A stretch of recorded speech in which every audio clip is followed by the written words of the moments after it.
স্বৈরাচার পতনের বর্ষপূর্তিতে মানিক মিয়া অ্যাভিনিউতে বর্ণাঢ্য আয়োজন। জুলাই ঘোষণাপত্র পাঠ করলেন প্রধান উপদেষ্টা। শেকল ভাঙার ৩৬ জুলাই গণ অভ্যুত্থানের বিজয়ের দিন আজ তীব্র গণরোষে পালাতে বাধ্য হন স্বৈরাচার শেখ হাসিনা। ফ্যাসিবাদ পতনের দিনে ছাত্র জনতা হত্যার বিচার দাবিতে সোচ্চার জনগণ। রাজনৈতিক বিভেদ ভুলে স্থিতিশীলতা নিশ্চিতের তাগিদ। এবং বাংলাদেশকে আর তাবেদার রাষ্ট্র বানাতে দেয়া হবে না, হুঁশিয়ারি বিএনপির। সংস্কার ও ফ্যাসিবাদের বিচারের আগে নির্বাচন নয় বলছে জামাত।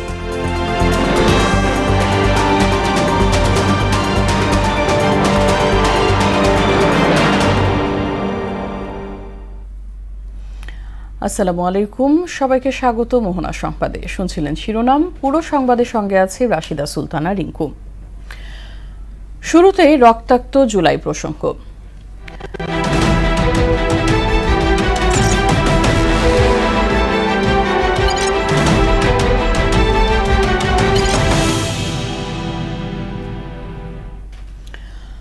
মত প্রকাশ ও বিচার বিভাগের স্বাধীনতা হরণ করেছিল আওয়ামী লীগ। রাজধানীর মানিক মিয়া অ্যাভিনিউয়ে জুলাই ঘোষণাপত্র পাঠ অনুষ্ঠানে একথা বললেন প্রধান উপদেষ্টা ডক্টর মোহাম্মদ ইউনূস। ৭৫ পরবর্তী সংবিধানের সর্বোচ্চ অপব্যবহার করেছিল দলটি। দর্শক, বিটিভির সৌজন্যে আমরা সরাসরি চলে যাচ্ছি অনুষ্ঠানে।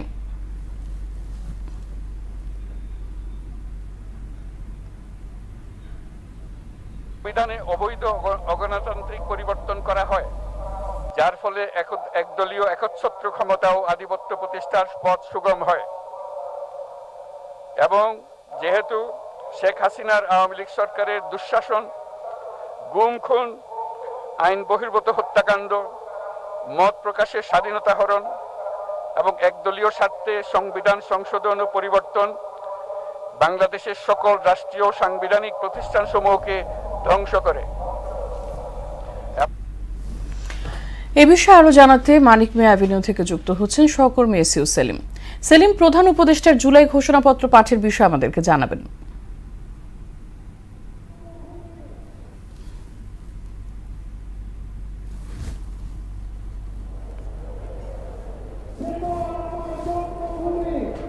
রেঙ্কু, গণ অভ্যুত্থানের বর্ষপূর্তিতে ঐতিহাসিক সেই গণ অভ্যুত্থানের বর্ষপূর্তিতে বহুল প্রতীক্ষিত, বহুল কাঙ্ক্ষিত যে জুলাই ঘোষণাপত্র, সেই জুলাই ঘোষণাপত্র একটু আগেই প্রধান উপদেষ্টা প্রফেসর মোহাম্মদ ইউনূস তিনি এই মানিক মিয়া অ্যাভিনিউতে ঘোষণা করেছেন। এবং আপনি দেখছেন যে সেই ঘোষণা শোনার জন্য হাজার হাজার ছাত্র জনতার পাশাপাশি বিভিন্ন রাজনৈতিক এবং সামাজিক সাংস্কৃতিক সংগঠনের নেতাকর্মীরা এবং সাধারণ মানুষ, ছাত্র, তরুণ এবং নারীরা আমরা দেখেছি যে এখানে এসেছেন। আপনি জানেন যে আজকে সকাল থেকে কিন্তু বৈরী আবহাওয়া, বৃষ্টি হচ্ছে এবং তীব্র গরম।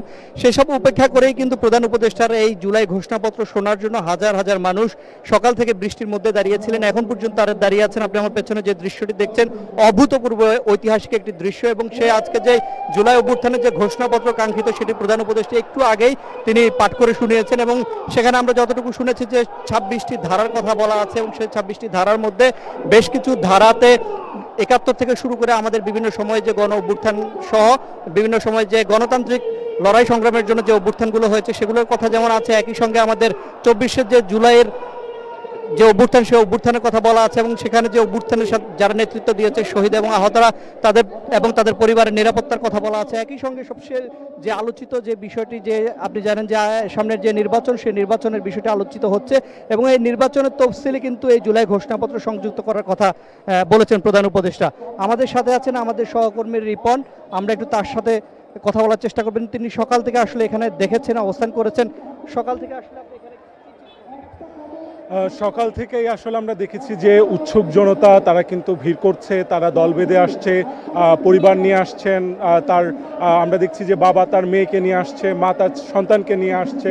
এবং আমরা শুরু থেকে যে বিষয়টি আমরা দেখলাম সেটা হচ্ছে যে তারা গালে কিন্তু বাংলাদেশের পতাকা আঁকছেন, কেউ হাতে পতাকা নিচ্ছেন, কেউ মাথায় পতাকা বাঁধছেন। এই যে বিজয়ের যে উল্লাস, যে আনন্দ, সেই আনন্দটা আমরা সকাল থেকেই দেখছিলাম। এবং এখন আমরা যে পরিবেশটি দেখছি, যেমনটি আপনি বলছিলেন যে পুরো মানিক মিয়া এভিনিউ কিন্তু মানুষে ভরে গেছে, লোকারণ্য একটা অবস্থা। এবং এই জনসমুদ্র কিন্তু মানুষকে আরো বেশি উচ্ছ্বসিত করছে।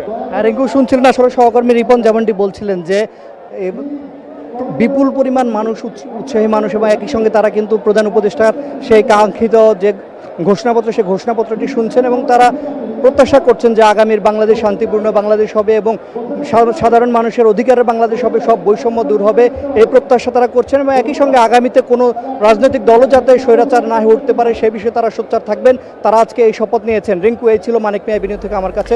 অসংখ্য ধন্যবাদ সেলিম আপনাকে। ঐতিহাসিক ৫ আগস্ট, জুলাই গণঅভ্যুত্থানের চূড়ান্ত বিজয়ের দিন আজ। ছাত্র জনতার অবিশ্বাস্য জাগরণ, ঠিক যেন জনবিস্ফোরণ। ভেদ ছিল না জাতি, ধর্ম, বর্ণ কিংবা বয়সের। স্বৈরতন্ত্রের বিরুদ্ধে গর্জে উঠেছিল কোটি সোচ্চার কণ্ঠ। দেশ ছেড়ে পালাতে বাধ্য হন স্বৈরাচারী শেখ হাসিনা।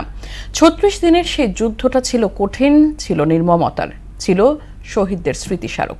জুলাই জাগরণের সেই গল্পই থাকছে মনিরুল ইসলামের রিপোর্টে।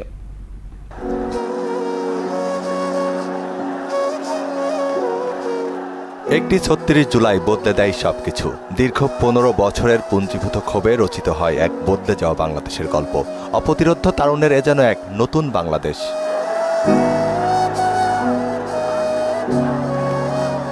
দেশে যখন চলছে অধিকার হরণের চর্চা, দলীয়করণ, লুটপাটের একের পর এক মেরুকরণ, ঠিক সে সময় জাতিকে আলোর পথ দেখায় তরুণ প্রজন্ম। আবু সাইদের প্রসারিত দুহাত আর এক হাতে বাঁশের লাঠি যেন নজরুলের বিদ্রোহী কবিতার সেই রণতুর্য। দেশে তখন কড়াকড়ি কারফিউ, মোড়ে মোড়ে সেনাবাহিনীর চেকপোস্ট। প্রথম কারফিউ ভেঙে রাজপথে নেমে আসেন সাবেক সেনা কর্মকর্তারা। মহাখালী থেকে তারা একটি বিক্ষোভ মিছিল বের করেন। ঢাকার প্রবেশপথও সম্পূর্ণ বন্ধ। এসবের কোনো তোয়াক্কা না করেই মার্চ টু ঢাকা পদযাত্রায় আসতে থাকেন লাখো ছাত্র জনতা। শেখ হাসিনা তখনও ক্ষমতা ধরে রাখার চেষ্টায় মত্ত। প্রবেশপথগুলোতে বিক্ষোভকারীদের সঙ্গে আইনশৃঙ্খলা বাহিনীর সংঘর্ষ হয়। দুপুরের দিকে হাজার হাজার মানুষ শাহবাগে জড়ো হতে থাকেন। শেখ হাসিনা দেশ ত্যাগ করার পরও আইনশৃঙ্খলা বাহিনী রাজধানী সহ সারা দেশে ছাত্র জনতার উপর গুলি চালায়। এদিনও অনেক মানুষ আহত এবং নিহত হন। এই দেশের স্বাধীনতার সার্বভৌমত্ব এই সন্তানরা রাখবে। বাংলাদেশ স্বাধীন হয়েছে, বিজয় ছাত্রদের বিজয়। সেনাপ্রধান জেনারেল ওয়াকারুজ্জামান শেখ হাসিনার পদত্যাগের খবর নিশ্চিত করার পর জনতার উল্লাসে চারিদিক মুখরিত হয়ে ওঠে। সেই মুহূর্তে শেখ হাসিনার ক্ষমতার আধিপত্য এবং আওয়ামী লীগের কথিত রাজনৈতিক দুর্গ এক মুহূর্তেই ভেঙে পড়ে। আমরা কখনো কল্পনা করতে পারিনি যে এই স্বৈরাচারী শাসকের বিরুদ্ধে ছাত্ররা বিজয় মিছিল নিয়ে নামবে। রাজধানীর রাজপথ দখলে নেয় লাখ লাখ মানুষ। তাদের মধ্যে হাজার হাজার বিক্ষুব্ধ জনতা শেখ হাসিনার বাসভবন গণভবনে প্রবেশ করে বিজয় উদযাপন করে। শুধু গণভবনই নয়, শেখ হাসিনা দেশ ত্যাগ করার পর অসংখ্য মানুষ প্রধানমন্ত্রীর কার্যালয় এবং জাতীয় সংসদেও প্রবেশ করে। সবাই রাজপথে নেমে দীর্ঘদিনের এক নায়কতান্ত্রিক শাসনের পতন উদযাপন করে। এত বেশি আনন্দ, কিন্তু তার সাথে আসলে মনে পড়তেছে আবু সাইদ বা হচ্ছে যে মুগ্ধ, যাদের কারণে আসলে আমরা এখান পর্যন্ত আসতে পেরেছি। অভিজ্ঞ মানুষগুলিও তাদের মুখ খুলছে এবং আমাদের পাশে এসে দাঁড়াইছে। এ বিজয় যে গণমানুষের, শ্রাবণেও যে বসন্ত আসে, তারই যেন জলজান্ত উদাহরণ ৩৬ জুলাই তথা ৫ আগস্ট। মনিরুল ইসলাম, মোহনা সংবাদ, ঢাকা। আওয়ামী ফ্যাসিবাদ পতনের দিনে ছাত্র জনতা হত্যার বিচার চেয়েছেন সাধারণ মানুষ। অভ্যুত্থানের বছর গড়ালেও গণমানুষের অর্থনৈতিক মুক্তি ও রাজনৈতিক দলগুলোর ঐক্য না মেলায় হতাশাও জানান অনেকেই। রাজনৈতিক স্থিতিশীলতা অর্জনের মাধ্যমে বিশ্ব মানচিত্রে মাথা উঁচু করে দাঁড়াবে বাংলাদেশ, এমনটাই প্রত্যাশা জনগণের। এমআর আসাদের রিপোর্ট। মেট্রো রেলের পিলারে ফুটে ওঠা ঘটনাপঞ্জি স্মরণ করিয়ে দেয় ২৪-এর সংগ্রামমুখর রক্তক্ষয়ী ইতিহাস। আওয়ামী ফ্যাসিবাদ উৎখাতে কোটা আন্দোলন থেকে শুরু হওয়া ছাত্র জনতার প্রতিরোধ, আর ৫ আগস্ট ফ্যাসিস্ট প্রধানমন্ত্রী শেখ হাসিনার ভারতে পলায়নের মধ্য দিয়ে পূর্ণতা পায় এ সংগ্রাম। ছাত্র জনতার গণঅভ্যুত্থানের ১ বছর পূর্ণ হয়েছে। স্বৈরতন্ত্র পতনের স্বপ্ন পূরণ হলেও নতুন বাংলাদেশের আকাঙ্ক্ষা নিয়ে নিজেদের প্রত্যাশা জানান সাধারণ মানুষ। তাদের চাওয়া হত্যাযজ্ঞে জড়িতদের বিচার আর অর্থনৈতিক মুক্তি। প্রশাসনের কিছু লোক পুষলেন যারা আমাদের উপর অত্যাচার করতে পারবে, জুলুম নির্যাতন খুন গুম করবে। আর কিছু অংশ তিনি কি করলেন, উন্নয়নের নামে বের করে নিয়ে গেলেন। গোষ্ঠী সুদ্ধা সেটা কি করলেন, লুট করে নিয়ে গেলেন। এর পরিপ্রেক্ষিতে হইল এক রাজনৈতিক নিপীড়ন, আরেকটা হলো এই অর্থনৈতিক নিপীড়ন। এই অর্থনৈতিক নিপীড়নটায় মানুষ যন্ত্রণার মধ্যে ছিল, এর থেকে একটা মুক্তি চাই। দেশের ফ্যাসিস্ট সরকার খুনি হাসিনা যেভাবে মানুষ মারছে, গণহত্যা করেছে, ছাত্রদের পরে অত্যাচার জুলুম করেছে, ছাত্র মারছে, এর সঠিক বিচার হোক। রাজনৈতিক স্থিতিশীলতা ছাড়া নতুন বাংলাদেশ গড়ার স্বপ্ন অসম্পূর্ণ থেকে যাবে এমন আশঙ্কাও আছে। সাময়িক একটা ঐক্য তৈরি হইলেও পরে দেখা যায় তার নিজের সেলফ স্বার্থ সিদ্ধির কথা চিন্তা করে, তার শুধুমাত্র তার দলের কথা চিন্তা করে, তার নেতার কথা চিন্তা করে অন্যজনের সাথে আমি জুলুম করতেছি। এমনিভাবে সব দলই কম বেশি এগুলোর সাথে যুক্ত। পলিটিক্যাল পার্টির মধ্যে এই ধরনের আলোচনা বাড়ানো উচিত। যে কোনো ক্রাইসিসে, যে কোনো সমস্যা, যে কোনো ডেভেলপমেন্টে, যে কোনো ন্যাশনাল ডিসিশনে, যে কোনো ক্রুশিয়াল ডিসিশনে সবাই একসাথে বসে আলাপ আলোচনার মাধ্যমে একটা ডিসিশন নিলে আমার মনে হয় এগুলো দূর করা সম্ভব। দল মত নির্বিশেষে আমরা ওই দিনগুলোতে যেভাবে ছিলাম পাশে একে অপরের, ঠিক আগামী দিনেও আমার প্রত্যাশা থাকবে ঠিক একই রকমে একে অপরের পাশে থেকে কাজ করার জন্য। সকল রাজনৈতিক দল মিলেমিশে দেশের উন্নয়নে কাজ করুক, এটা আমরা কামনা করি। সাম্প্রদায়িক সম্প্রীতির পাশাপাশি তারা চান পেশি শক্তির আধিপত্য আর দুর্নীতিমুক্ত আগামীর বাংলাদেশ। MR আসাদ, মোহনা সংবাদ, ঢাকা। ৭১-এর বীর শহীদদের বাংলাদেশ ভোলেনি। ২৪-এর গণঅভ্যুত্থানের শহীদদেরকেও কখনোই ভুলব না বলে মন্তব্য করেছেন বিএনপির ভারপ্রাপ্ত চেয়ারম্যান তারেক রহমান। তিনি বলেন, বাংলাদেশকে আর কখনোই তাবেদার রাষ্ট্রে পরিণত করতে দেয়া হবে না। এদিকে 111-এর পদধ্বনি শোনা যাচ্ছে। উপদেষ্টা মাহফুজের এমন পোস্ট দায়িত্ব জ্ঞানহীন বলে মন্তব্য করেছেন বিএনপি নেতা রুহুল কবির রিজভী। তানজিদ ভুঁইয়ার প্রতিবেদন। ৭১ ছিল স্বাধীনতা অর্জনের যুদ্ধ আর ২৪ স্বাধীনতা রক্ষার। গণঅভ্যুত্থান দিবস উপলক্ষে এক ভিডিও বার্তায় এমন মন্তব্য করেছেন বিএনপির ভারপ্রাপ্ত চেয়ারম্যান তারেক রহমান। ১৯৭১ সাল ছিল স্বাধীনতা অর্জনের যুদ্ধ, আর ২০২৪ সাল ছিল স্বাধীনতা রক্ষার যুদ্ধ। ১৯৭১ সালে শহীদ মুক্তিযোদ্ধাদেরকে বাংলাদেশ ভোলেনি। ২৪-এর গণ অভ্যুত্থানের শহীদদেরকেও বাংলাদেশ ভুলবে না। তিনি বলেন, গণতান্ত্রিক ও মানবিক বাংলাদেশ গঠন করলেই শহীদদের রক্তের ঋণ শোধ করা সম্ভব। জনগণের রাজনৈতিক এবং অর্থনৈতিক ক্ষমতায়ন নিশ্চিত করে সাম্য, মানবিক মর্যাদা, সামাজিক সুবিচার প্রতিষ্ঠার মাধ্যমে একটি ইনসাফ ভিত্তিক গণতান্ত্রিক মানবিক বাংলাদেশ গঠনের মাধ্যমেই আমরা শহীদদের প্রতি ঋণ পরিশোধ করতে পারি। উদ্বেগের বিষয় হচ্ছে, পলাতক এই ফ্যাসিস্টের চক্রের মনে এখনো কোনো অনুতাপ, অনুশোচনা নেই। ফ্যাসিবাদের বিরুদ্ধে এবং গণতন্ত্রের প্রশ্নে জাতীয় ঐক্য ভবিষ্যতেও বহাল থাকবে বলে আশাবাদী তারেক রহমান। বাংলাদেশকে আর কখনোই তাবেদার রাষ্ট্রে পরিণত করতে দেওয়া হবে না ইনশাল্লাহ। আমি মনে করি এসব প্রশ্নে জাতীয় ঐক্য বহাল আছে, থাকবে ইনশাল্লাহ। এদিকে জুলাই অভ্যুত্থানের বর্ষপূর্তি উপলক্ষে নয়াপল্টনে সংবাদ সম্মেলনের আয়োজন করে বিএনপি।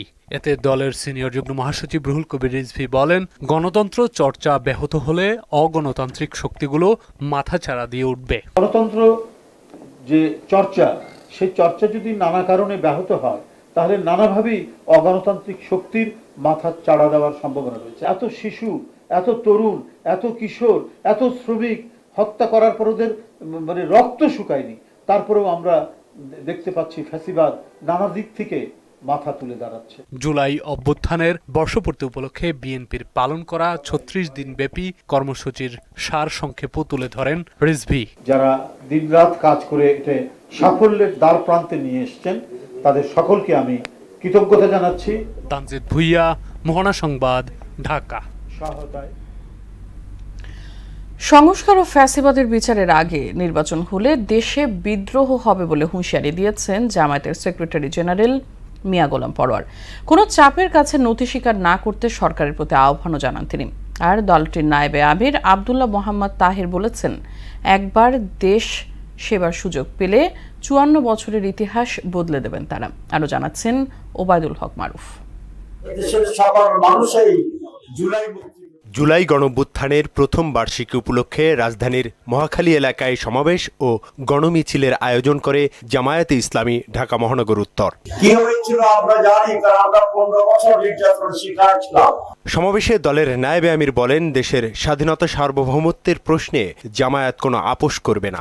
নতুন ভাবে নির্বাচনের সিস্টেমে চালু করতে হবে, যেটা পৃথিবীর অনেক দেশে আছে। প্রতিনিধিত্বমূলক নির্বাচন পিয়ার এখানে কেন্দ্র দখলের সুযোগ নেই, টাকার খেলার সুযোগ নেই।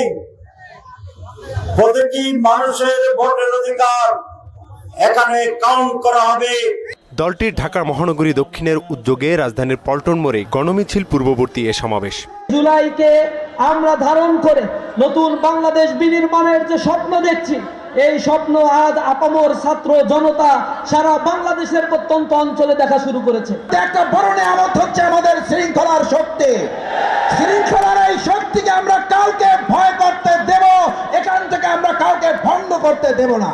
এ সময় জামায়াতের সেক্রেটারি জেনারেল বলেন, কিছু দল নির্বাচনের আগেই ক্ষমতায় গেছে বলে মনে করছে, তাদের কারণে সংস্কার বাধাগ্রস্ত হচ্ছে বলেও অভিযোগ করেন তিনি। কোন দলের চাপে যেন সব দলকে উপেক্ষা করে একটি দলের ইচ্ছাকে যেন প্রতিফলিত করা না হয়। নির্বাচনের আগে সংস্কারের মৌলিক কাজ শেষ করতে হবে, শেষ না করে নির্বাচন আমরা মেনে নিতে পারি না। সমাবেশ শেষে গণমিছিলটি পল্টন মোড় থেকে প্রেস ক্লাব মৎস্য ভবন হয়ে শাহবাগে গিয়ে শেষ হয়। ওবায়দুল হক মারুফ, মোহনা সংবাদ, ঢাকা। জুলাই গণঅভ্যুত্থানের বর্ষপূর্তির দিনে জাতীয় নাগরিক পার্টি এনসিপির 5 শীর্ষ নেতার কক্সবাজারে অবস্থান নিয়ে নানান গুঞ্জন সৃষ্টি হয়েছে। এর একটি হচ্ছে তারা সাবেক মার্কিন রাষ্ট্রদূত পিটার হাসের সঙ্গে বৈঠক করছেন। গণমাধ্যমে এমন সংবাদ প্রচার হলে বিষয়টিকে অপপ্রচার বলে দাবি করে কক্সবাজারে তারা ঘুরতে গেছেন বলে জানান এনসিপি নেতারা। এদিকে সি পার্ল বিচ হোটেলের প্রধান নিরাপত্তা কর্মকর্তাও মুঠোফোনে জানান পিটার হাস তাদের হোটেলে যাননি। আমি lieutenant commander Kamruzzaman, chief security officer, Sea Pearl Beach Resort and Spa. আমাদের হোটেলে আজকে পিটার হাস তো নয়, কোনো বিদেশি অতিথি আমাদের হোটেলে নাই। ছাত্র জনতার অভ্যুত্থানের বর্ষপূর্তিতে সাংবাদিক সমাবেশ করেছে ঢাকা সাংবাদিক ইউনিয়ন ও বাংলাদেশ ফেডারেল সাংবাদিক ইউনিয়ন। সকালে জাতীয় প্রেস ক্লাবে সমাবেশে বক্তারা বলেন, খুনি হাসিনার পতনের দাবিতে সাংবাদিক সমাজও মাঠে নেমে গুলির মুখে প্রতিবাদ জানিয়েছে, কিন্তু সরকার কিছু লোককে সাহসী সাংবাদিক হিসেবে নাম ঘোষণা করেছে। এ সময় সাংবাদিক সুরক্ষা আইনের পাশাপাশি সাগর রনি হত্যার বিচারও দাবি করেন তারা। আমাদের সাংবাদিকদের নেতৃত্বে পেশাজীবী জনতা প্রতিরোধ বুদ্ধ করে তুলেছিল। এই সব বিষয়ে আপনারা অবিলম্বে সতর্ক হন, অন্যথায় এর জবাব সাংবাদিক সমাজ দিবে। বাস্তবিক বিজয় অর্জিত হয়েছে, কিন্তু মূল লড়াইটা সামনে, সেটা হচ্ছে গণতন্ত্র সুসংহত করা, গণতান্ত্রিক সংস্কৃতির প্রতিষ্ঠা, চর্চা, বিকাশ নিশ্চিত করা, একটা সুষ্ঠু, অবাধ, গ্রহণযোগ্য, স্বচ্ছ, নিরপেক্ষ নির্বাচনের মাধ্যমে রাজনৈতিক শক্তির কাছে ক্ষমতা হস্তান্তর এবং ফ্যাসিবাদের বিচার করা। আন্তর্জাতিক প্রসঙ্গ। ইসরায়েলি প্রাণঘাতী হামলায় গাজা জুড়ে গত 24 ঘন্টায় প্রাণ গেছে আরও 94 ফিলিস্তিনি, আহত হয়েছে 4 শতাধিক। এদিকে গাজা উপত্যকায় দিন দিন বাড়ছে অনাহারে মৃত্যুর সংখ্যা। জাতিসংঘের তথ্য মতে গাজায় 5 বছরের কম বয়সের শিশুরা অপুষ্টিজনিত মৃত্যু ঝুঁকিতে রয়েছে। অন্যদিকে পুরো গাজা দখলের সিদ্ধান্ত নিয়েছে ইসরায়েলি প্রধানমন্ত্রী বেঞ্জামিন নেতানিয়াহু। গাজায় ইসরায়েলি আগ্রাসন বন্ধের দাবিতে ডোনাল্ড ট্রাম্পকে খোলা চিঠি দিয়েছেন ইসরায়েলের 6 শতাধিক সাবেক সামরিক ও গোয়েন্দা কর্মকর্তা। শেষ করব সংবাদ, তবে যাবার আগে শিরোনামগুলো আরও একবার।